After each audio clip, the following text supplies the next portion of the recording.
Assalamualaikum warahmatullahi wabarakatuh. Perkenalkan, nama saya Muhammad Wahyudi dari kelas KPI 4A.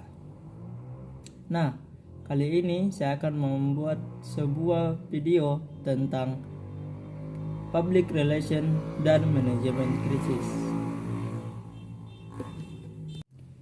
Ada banyak pengertian tentang krisis secara definisi dan dilengkapi dengan uraian penjelasannya. Kamus Umum Bahasa Indonesia mendefinisikan krisis sebagai keadaan yang berbahaya, parah sekali atau suram.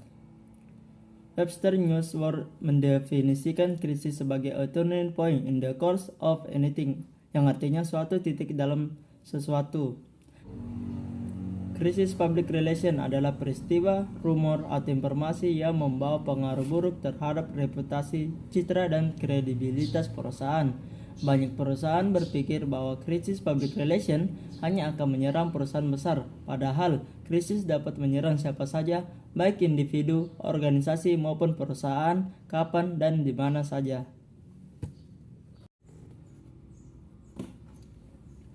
Faktor-faktor penyebab krisis tidak bisa diprediksi datanya.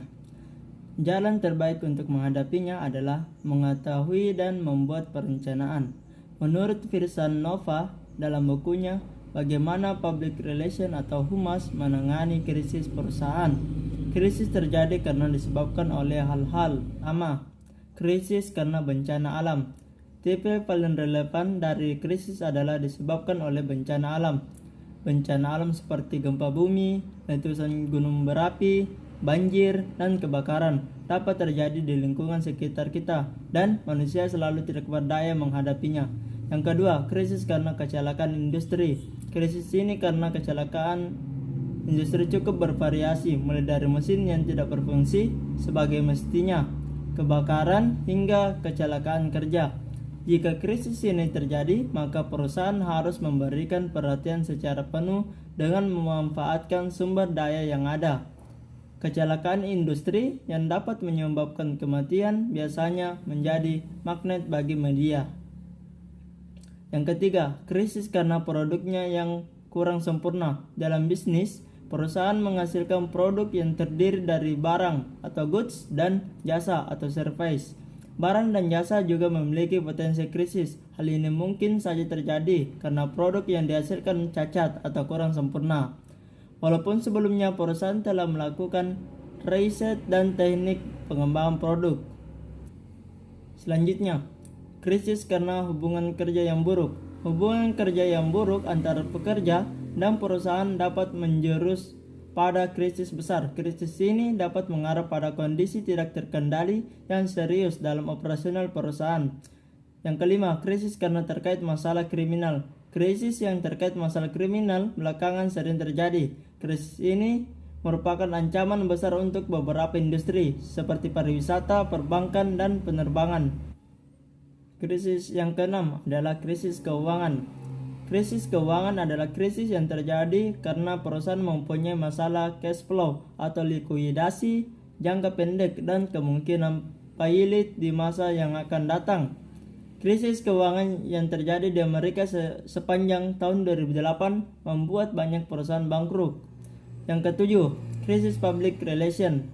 Krisis public relation sering disebut krisis komunikasi. Terjadi karena disebabkan pemberitaan negatif yang kemudian berimbas buruk pada bisnis perusahaan.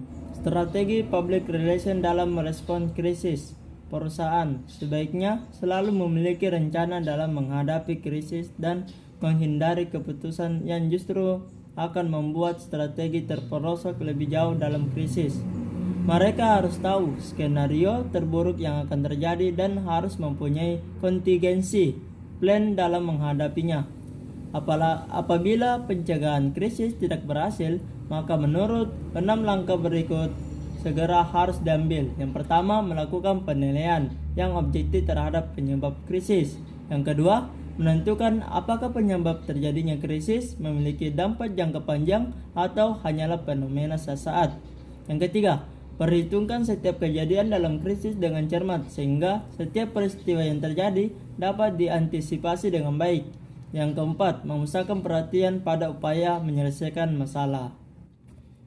Jadi Cukup sekian video yang dapat saya sampaikan. Semoga bermanfaat bagi teman-teman. Saya Muhammad Wahyudi.